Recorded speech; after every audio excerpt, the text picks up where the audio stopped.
ॐ शुक्लाम्बरधरं विष्णुं शशिवर्णं चतुर्भुजं प्रसन्नवदनं ध्यायेत् सर्वविघ्नोपशान्तये। व्यासं वसिष्ठनप्तारं शक्तेः पौत्रमकल्मषम् पराशरात्मजं वन्दे सुखतातं तपोनिधिम्। व्यासाय विष्णुरूपाय व्यासरूपाय विष्णवे नमो वै ब्रह्मनिधये वासिष्ठाय नमो नमः। अविकाराय शुद्धाय नित्याय परमात्मने सदैकरूपरूपाय विष्णवे सर्वजिष्णवे यस्य स्मरणमात्रेण जन्म संसारबन्धनात् विमुच्यते नमस्तस्मै विष्णवे प्रभविष्णवे। ॐ नमो विष्णवे प्रभविष्णवे। श्रीवैशम्पायन उवाच श्रुत्वा धर्मानशेषेण पावनानि च सर्वशः युधिष्ठिरः शान्तनवं पुनरेवाभ्यभाषत। युधिष्ठिर उवाच किमेकं दैवतं लोके किं वाप्येकं परायणम् स्तुवन्तः कङ्कमर्चन्तः प्राप्नुयुर्मानवा शुभम्। को धर्मः सर्वधर्माणां भवतः परमो मतः किं जपन्मुच्यते जन्तुर्जन्म संसारबन्धनात्। श्रीभीष्म उवाच जगत्प्रभुं देवदेवम् अनन्तं पुरुषोत्तमम् स्तुवन्नाम सहस्रेण पुरुषः सततोत्थितः तमेव चार्चयन् नित्यं भक्त्या पुरुषमव्ययम् ध्यायन् स्तुवन्नमस्यंश्च यजमानस्तमेव च। अनादिनिधनं विष्णुं सर्वलोकमहेश्वरम् लोकाध्यक्षं स्तुवन्नित्यं सर्वदुःखादिगो भवेत्। ब्रह्मण्यं सर्वधर्मज्ञं लोकानां कीर्तिवर्धनम् लोकनाथं महद्भूतं सर्वभूतभवोद्भवम् एष मे सर्वधर्माणां धर्मोऽधिकतमो मतः यद्भक्त्या पुण्डरीकाक्षं स्तवैरच्चेन्नरः सदा। परमं यो महत्तेजः परमं यो महत्तपः परमं यो महद्ब्रह्म परमं यः परायणम्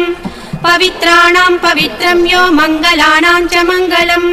दैवतं देवतानां च भूतानां यो व्ययः पिता यतः सर्वाणि भूतानि भवन्यादियुगागमे यस्मिंश्च प्रलयां यान्ति पुनरेव युगक्षये तस्य लोकप्रधानस्य जगन्नाथस्य भूपते विष्णोर्नाम सहस्रं मे शृणु पापभयापहम्। यानि नामानि गौणानि विख्यातानि महात्मनः ऋषिभिः परिगीतानि तानि वक्ष्यामि भूतये। ऋषिर्नामां सहस्रस्य वेदव्यासो महामुनिः छन्दोऽनुष्टुप् तथा देवो भगवान् देवकीसुतः अमृतांशूद्भवो बीजं शक्तिर्देवकी नन्दनः ऋषामा हृदयं तस्य शान्त्यर्देवि नियुज्यते। विष्णुं जिष्णुं महाविष्णुं प्रभविष्णुं महेश्वरम् अनेकरूपदैत्यान्तं नमामि पुरुषोत्तमम्। अस्य श्रीविष्णोर्दिव्यसहस्रनाम स्तोत्र महामन्त्रस्य श्रीवेदव्यासो भगवान् ऋषिः अनुष्टुप् छन्दः। श्रीमहाविष्णुः परमात्मा श्रीमन्नारायणो देवता अमृतांशूद्भवो भानुरिति बीजम् देवकी नन्दनः सृष्टेति शक्तिः उद्भवक्षोभणो देव इति परमो मन्त्रः शङ्खबृन्नन्दकी चक्रीति कीलकम् साङ्गधन्वा गदाधर इत्यस्त्रम् रथाङ्गपाणिरक्षोभ्य इति नेत्रम् त्रिसामा सामगः सामेति कवचम् आनन्दं परं ब्रह्मेति योनिः ऋतुः सुदर्शनः काल इति दिग्बन्धः श्रीविश्वरूप इति ध्यानम्। श्रीमहाविष्णुप्रीत्यर्थे सहस्रनाम जपे विनियोगः।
शङ्कर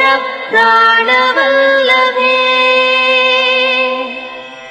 ज्ञानवैराग्यसिद्ध्यर्थम् भिक्षां देहि च पार्वती माता च पार्वती देवी पिता देवो महेश्वरः बान्धवाः शिवभक्ताश्च स्वदेशो भुवनत्रयम् बान्धवाः शिवभक्ताश्च स्वदेशो भुवनत्रयम्।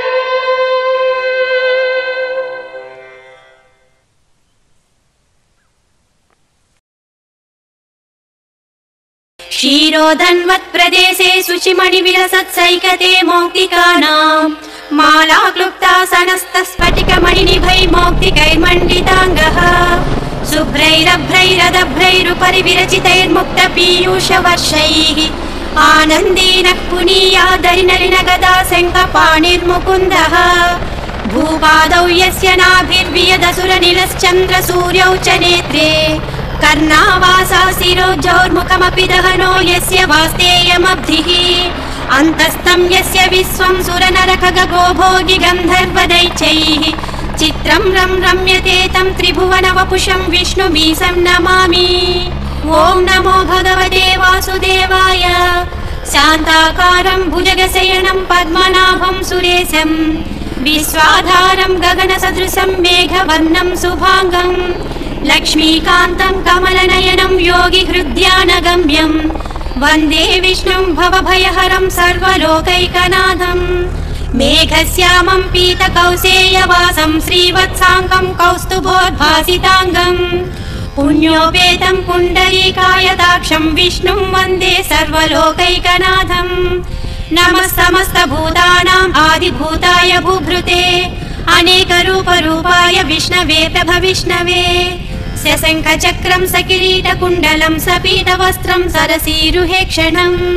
सहारवक्षस्थलशोभिकौस्तुभं नमामि विष्णुं शिरसा चतुर्भुजं छायायां पारिजातस्य हेमसिंहासनोपरि आसीनमम्बुदस्याममायताक्षमलङ्कृतं चन्द्राननं चतुर्बाहुं श्रीवत्साङ्कितवक्षसं रुक्मिणी सत्यभामाभ्यां सहितं कृष्णमाश्रये। ॐ विश्वं विष्णुर्वषट्कारो भूतभव्यभवत्प्रभुः भूतकृद्भूतभृद्भावो भूतात्मा भूतभावनः भूतात्मा परमात्मा च मुक्तानां परमागतिः अव्ययः पुरुषः साक्षी क्षेत्रज्ञोऽक्षर एव च योगो योगविदां नेता प्रधानपुरुषेश्वरः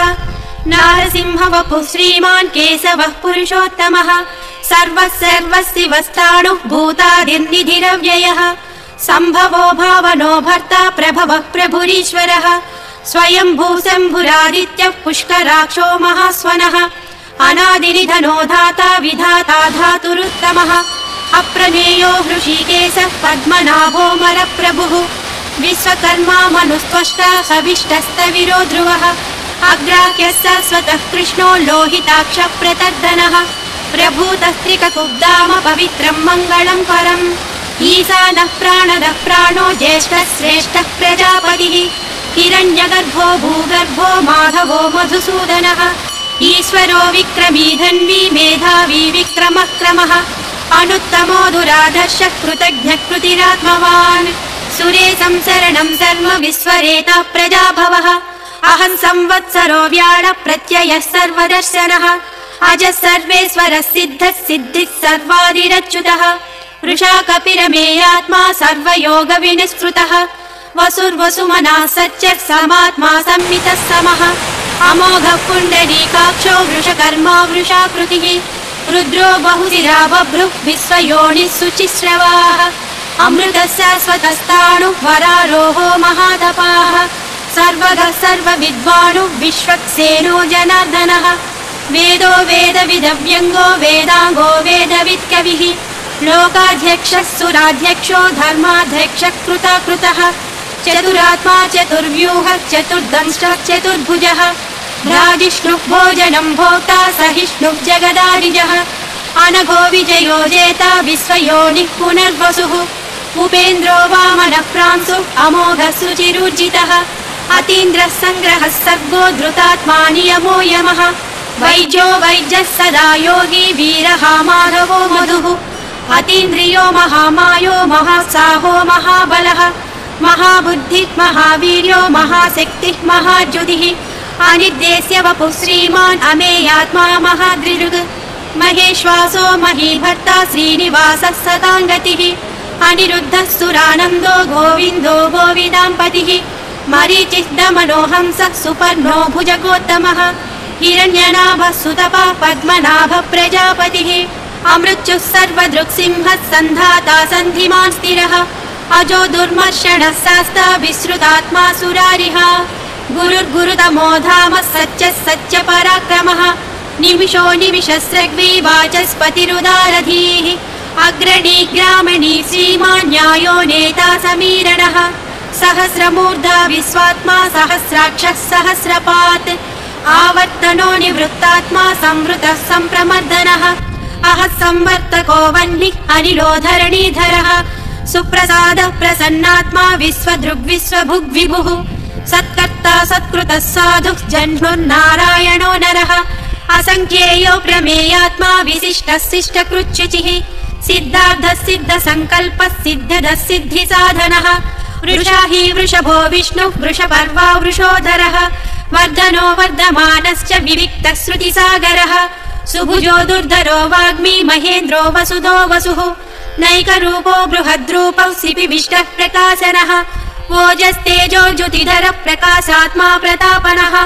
रुद्धः स्पष्टाक्षरो मन्त्रः चन्द्रांशुर्भास्करद्युतिः अमृतांशोद्भवो भानुस्य स बिन्दुः सुरेश्वरः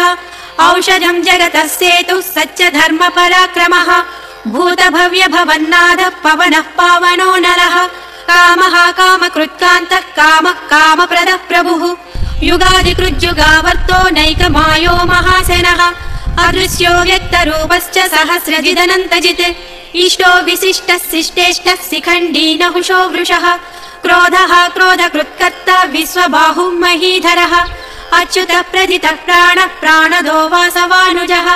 अपान्निधिरधिष्ठानमप्रमत्तः प्रतिष्ठितः स्कन्दः स्कन्दधरो दुर्यो वरदो वायुवाहनः वासुदेवो बृहद्भानुः आदिदेवः पुरन्दरः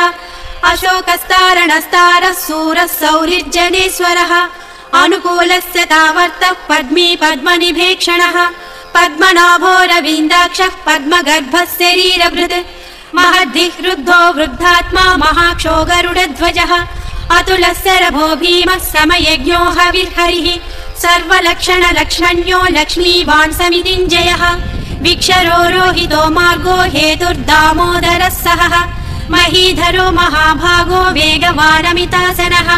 उद्भवक्षोभणो देवः श्रीगर्भः परमेश्वरः करणं कारणं कर्ता विकर्ता गहनो गुहः व्यवसायो व्यवस्थानः संस्थानस्थानदो ध्रुवः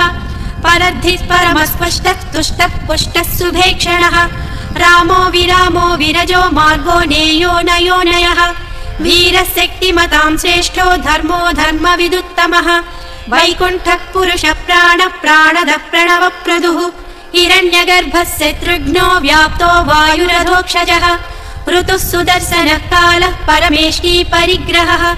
उग्रः संवत्सरो दक्षो विश्रामो विश्वदक्षिणः विस्तारस्तावरस्ताणुः प्रमाणं बीजमव्ययम् अर्धो महाकोशो महाभोगो महाधनः अनिर्विण्णस्तविष्टो भूर्धर्मयूपो महामघः नक्षत्रनेमिर्नक्षत्री क्षमः समीहनः यज्ञयुज्यो महेज्यश्च क्रतुः सत्रं सताङ्गतिः सर्वदर्शी विमुक्तात्मा सर्वज्ञो ज्ञानमुत्तमम् सुव्रतः सुमुखः सूक्ष्मः सुघोषः सुखदः सुहृत् मनोहरो जितक्रोधो वीरबाहुर्विदारणः स्वापनः स्ववसो व्यापी नैकात्मा नैककर्मकृत् वत्सरो वत्सलो वत्सी रत्नगर्भो धनेश्वरः धर्मगुब्धर्मकृद्धर्मी सदसत्क्षरमक्षरम् अविज्ञाता सहस्रांशु विधाता कृतलक्षणः गभस्तिरेमिः सत्त्वस्थः सिंहो भूतमहेश्वरः आदिदेवो महादेवो देवेशो देवभृद्गुरुः उत्तरो गोपतिर्गोप्ता ज्ञानगम्यः पुरातनः शरीरभूतभृद्भोक्ता कपीन्द्रो भूरि दक्षिणः सोमपोऽमृतपः सोमः पुरजित्पुरुषत्तमः विनयो जयः सत्यसन्धो दासार्हः सात्वतां पतिः जीवो विनयिता साक्षी मुकुन्दो मितविक्रमः अम्भोनिधिरनन्तात्मा महोदधिसयोऽन्तकः अजो महार्हः स्वाभाव्यो जिता मित्रः प्रमोदनः आनन्दो नन्दनो नन्दः सत्यधर्मा त्रिविक्रमः महर्षिः कपिलाचार्यः कृतज्ञो मेदिनीपतिः त्रिपदस्त्रिदशाध्यक्षो महाशृङ्गः कृतान्तकृत् महावराहो गोविन्दः सुषेणः कनकाङ्गदी गुह्यो गभीरो गहनो गुप्तश्चक्रगदाधरः वेधास्वाङ्गोर्जितः कृष्णो दृढः सङ्कर्षणोच्युतः वरुणो वारुणो वृक्षः पुष्कराक्षो महामनाः भगवान् भगहानन्दी वनमाली हलायुधः आदित्यो ज्योतिरादित्यः सहिष्णुर्गतिसत्तमः सुधन्वाखण्डपरशुः दारुणो द्रविणप्रदः दिवस्पृक् सर्वद्रुव्यासो वाचस्पतिरयो निजः त्रिसामः सामगः साम निर्वाणं वेषजं विशक् सन्न्यासकृच्छमः सान्तो निष्ठा शान्तिः परायणम् शुभाङ्गः शान्तिरः स्रष्टा कुमुदः कुवलेशयः गोविदो गोपतिर्गोप्ता वृषभाषो वृषप्रियः अनिवर्ती निवृत्तात्मा संक्षेप्ता क्षेमकृच्छिवः श्रीवत्सवक्षा श्रीवासः श्रीपतिः श्रीमताम्बरः श्रीधः श्रीसः श्रीनिवासः श्रीनिधिः श्रीविभावनः श्रीधर श्रीकर श्रेयः श्रीमान् लोकत्रयाश्रयः स्वक्षस्वङ्गः सदानन्दो नन्दिज्योतिर्गणेश्वरः विजितात्मा विधेयात्मा सत्कीर्तिश्चिन्न संशयः उदीर्णः सर्वतक्षुश्रणीशः शाश्वतस्थिरः भूषयो भूषणो भूतिः विशोकः शोकनाशनः अर्चिष्मानर्चितः कुम्भो विशुद्धात्मा विशोधनः अनिरुद्धो प्रतिरथः प्रद्युम्नो मितविक्रमः कालनेमिनिहावीरः शौरिः सूरजनेश्वरः त्रिलोकात्मा त्रिलोकेशः केशवः केशिहा हरिः कामदेवः कामपालः कामीकान्तः कृतागमः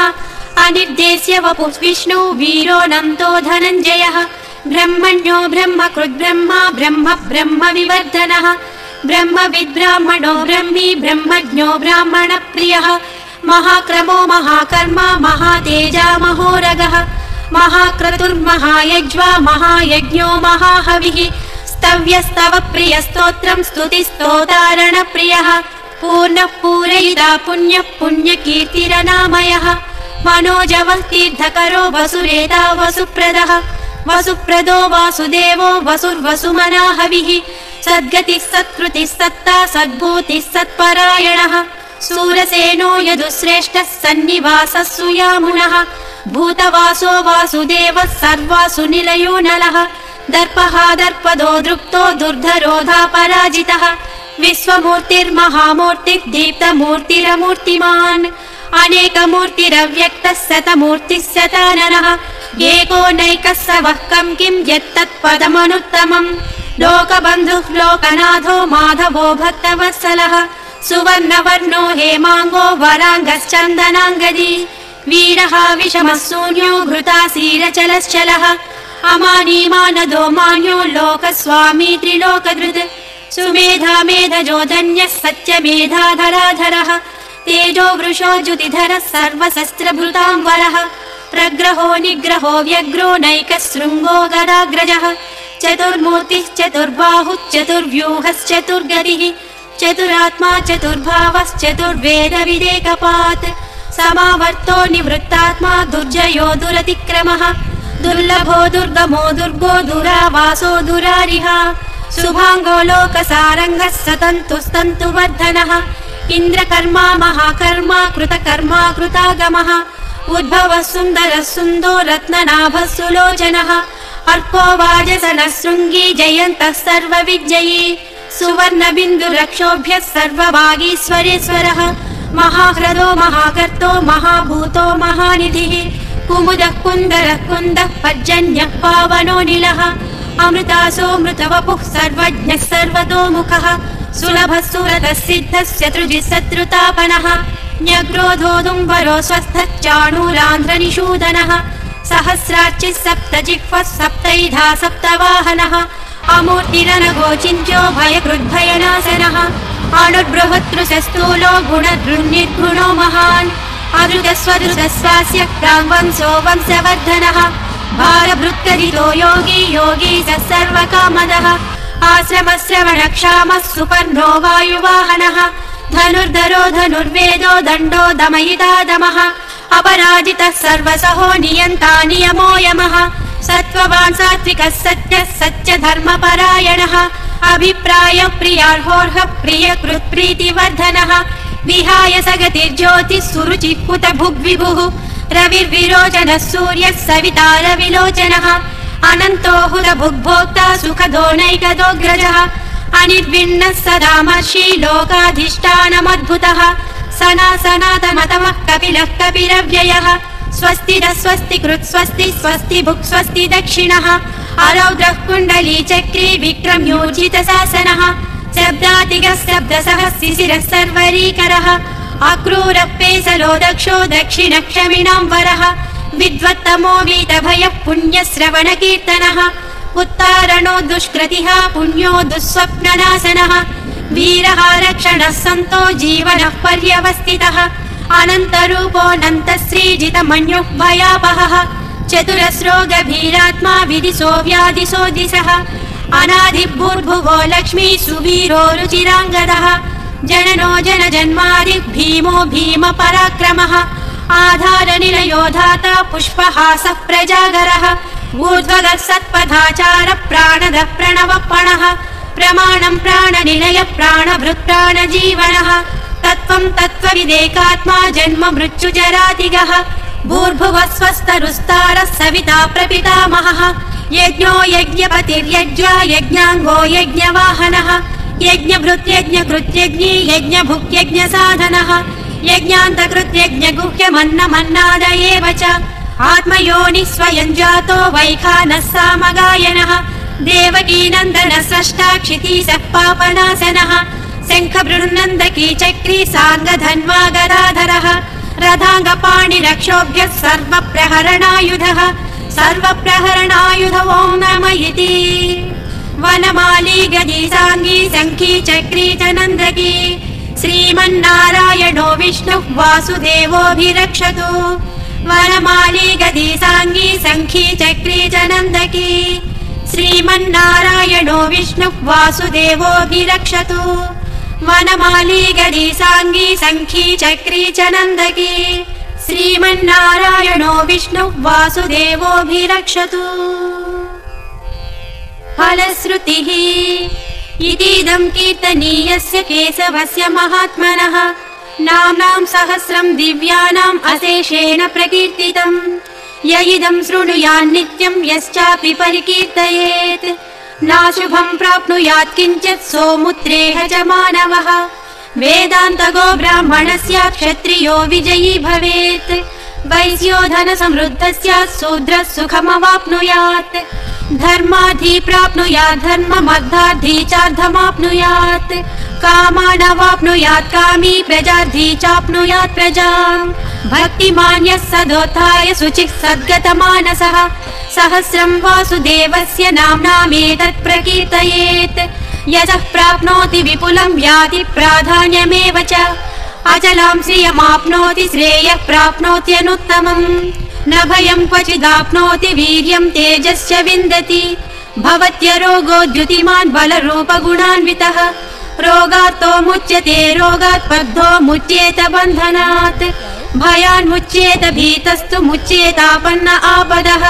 दुर्गाण्यतितरत्यासु पुरुषः पुरुषोत्तमम् स्तुवन्नाम सहस्रेण नित्यं भक्तिसमन्वितः वासुदेवाश्रयो मत्यो वासुदेवपरायणः सर्वपापविशुद्धात्मा याति ब्रह्म सनातनम्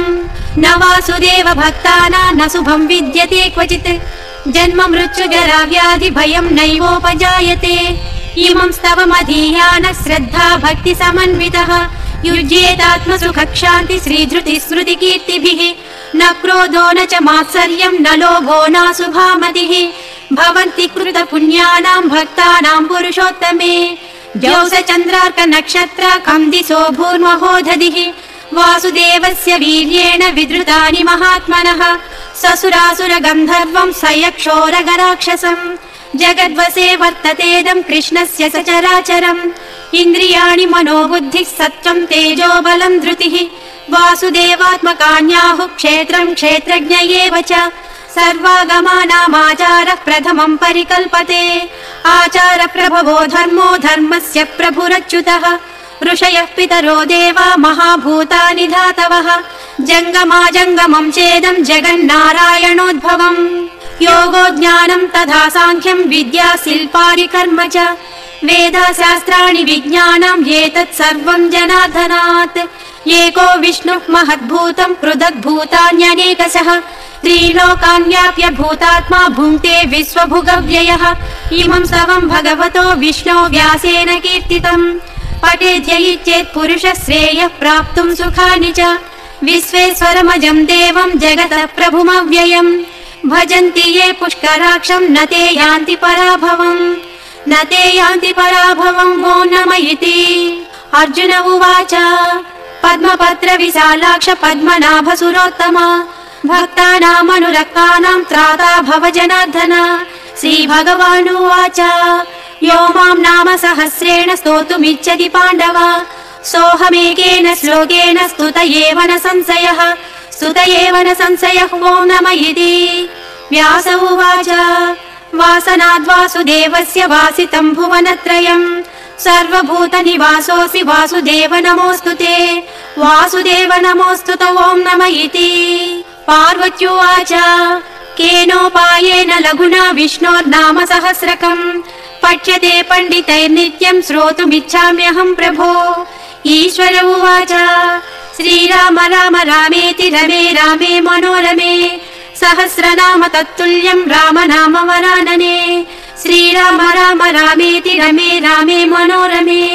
सहस्रनाम तत्तुल्यं राम नाम वरानने श्रीराम राम रामेति रमे रामे मनोरमे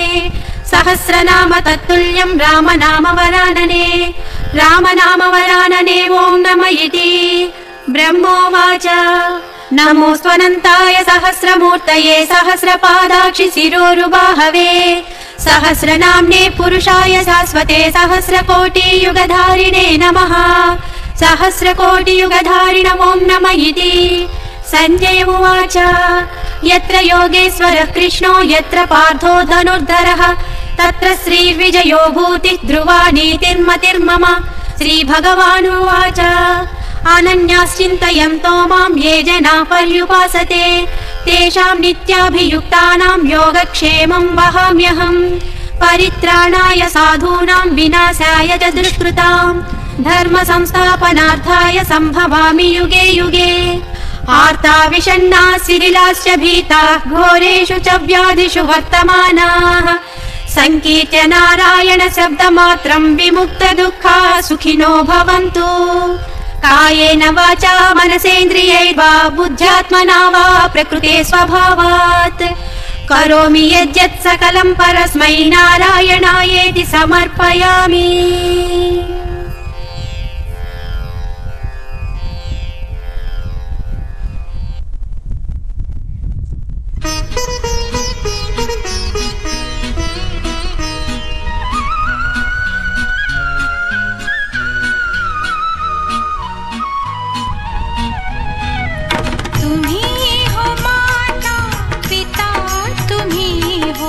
तुम्ही हो बंधु सखा तुम्ही हो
देख ले प्राणी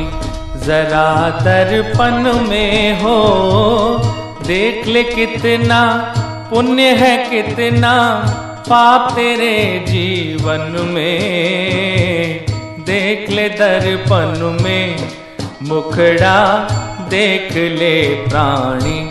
जरा दर्पण में।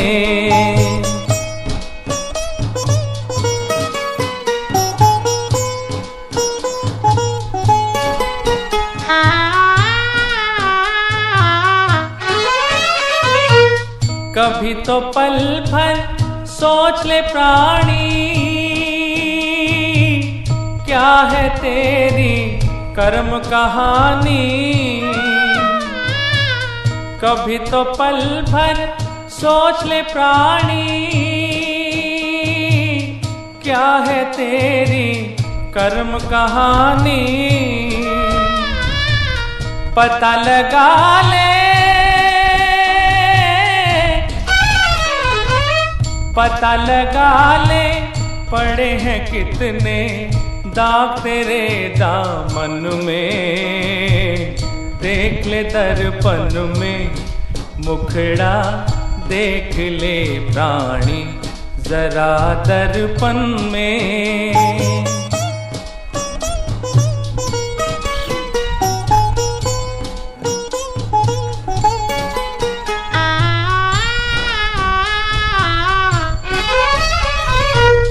खुद को धोखा दे मत बंदे अच्छे न होते कपट के धंधे। खुद को धोखा दे मत बंदे अच्छे न होते कपट के धंधे। सदा न चलता सदा न चलता किसी का नाटक दुनिया के आंगन में। देख ले दर्पण में मुखड़ा देख ले प्राणी जरा दर्पण में हो। देख ले कितना पुण्य है कितना पाप तेरे जीवन में। देख ले दर्पण में मुखड़ा देख ले प्राणी जरा दर्पण में।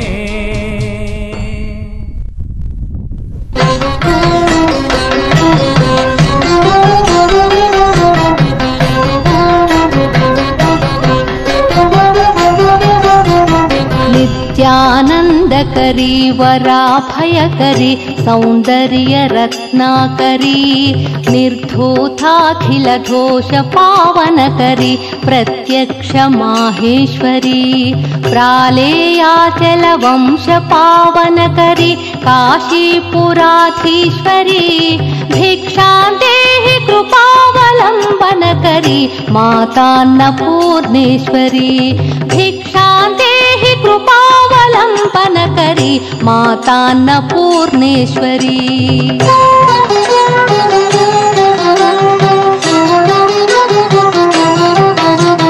नानारत्न विचित्र भूषणकरी हेमांबराडंबरी मुक्ताहार विडंबमान विलसत् वक्षोज कुंभांतरी काश्मीरागरुवासितांगरुचिरा काशीपुराधीश्वरी भिक्षां देहि कृपावलंबनकरी मातान्नपूर्णेश्वरी भिक्षां देहि कृपावलंबनकरी मातान्नपूर्णेश्वरी।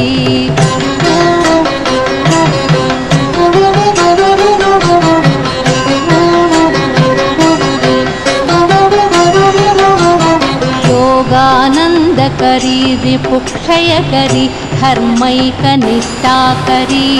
चंद्रार्कानलभासमानलहरी त्रैलोक्य रक्षाकरी सर्वैश्वर्यकरी तपःफलकरी काशीपुराधीश्वरी भिक्षां देहि कृपावलंबनकरी मातान्नपूर्णेश्वरी भिक्षां देहि कृपावलम्बनकरी मातान्नपूर्णेश्वरी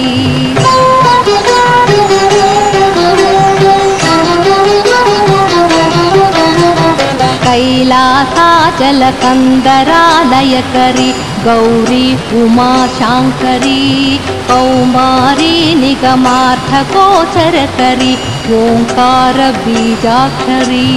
मोक्षद्वारकवाटपाटनकरी काशीपुराधीश्वरी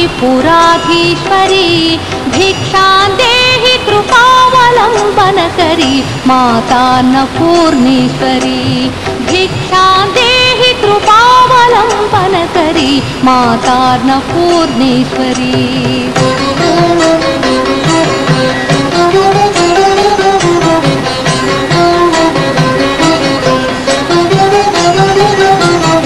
दृश्यादृश्य विभूति पावनकरी ब्रह्मांड भाण्डोदरी लीला नाटक सूत्र खेलनकरी विज्ञान दीपांकुरी श्री विश्वेश मनः प्रमोदनकरी काशीपुराधीश्वरी भिक्षां देहि कृपावलम्बनकरी मातान्नपूर्णेश्वरी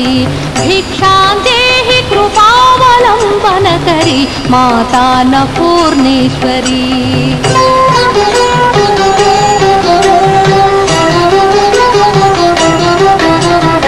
आदिक्षान्त समस्त वर्णनकरी शम्भुप्रिये शाङ्करी काश्मीरे त्रिपुरेश्वरी त्रिनयनी विश्वेश्वरी श्रीधरी स्वर्गद्वार कवाटपाटनकरी काशीपुराधीश्वरी भिक्षां देहि कृपावलम्बनकरी मातान्नपूर्णेश्वरी भिक्षां देहि कृपावलम्बनकरी मातान्नपूर्णेश्वरी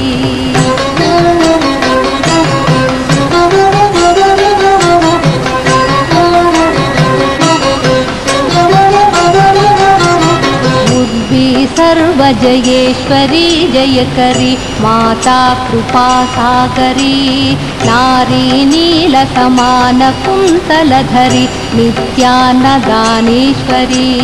साक्षान्मोक्षकरी सदा शुभकरी काशीपुराधीश्वरी भिक्षां देहि कृपावलम्बनकरी मातान्नपूर्णेश्वरी भिक्षां देहि कृपावलम्बनकरी मातान्नपूर्णेश्वरी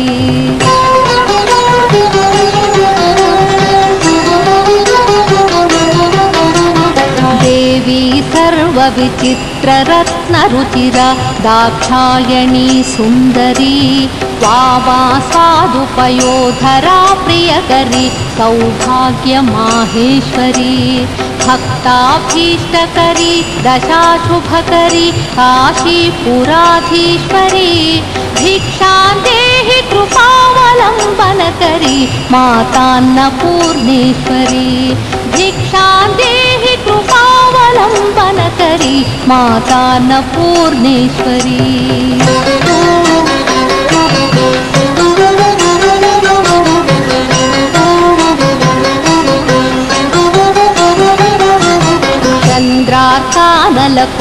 चन्द्रार्कानलकोटिकोटिसदृशा चन्द्रांशुबिम्बाधरी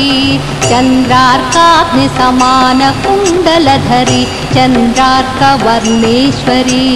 माला पुस्तकपाशशाङ्कुशधरी काशीपुराधीश्वरी भिक्षां देहि कृपावलम्बनकरी मातान्नपूर्णेश्वरी भिक्षां देहि कृपावलम्बनकरी मातान्नपूर्णेश्वरी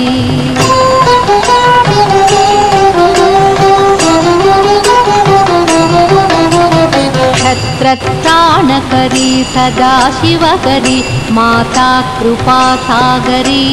साक्षान्मोक्षकरी सदा शिवकरी विश्वेश्वरी श्रीधरी दक्षाक्रन्दकरी निरामयकरी काशीपुराधीश्वरी भिक्षां देहि कृपावलम्बनकरी निरामयकरी मातान्नपूर्णेश्वरी भिक्षां देहि कृपावलम्बनकरी मातान्नपूर्णेश्वरी अन्नपूर्णे सदा पूर्णे शङ्करप्राणवल्लभे ज्ञानवैराग्यसिद्ध्यर्थं भिक्षां देहि च पार्वती माता च पार्वती देवी पिता देवो महेश्वरः बान्धवा शिवभक्ताश्च स्वदेशो भुवनत्रयम्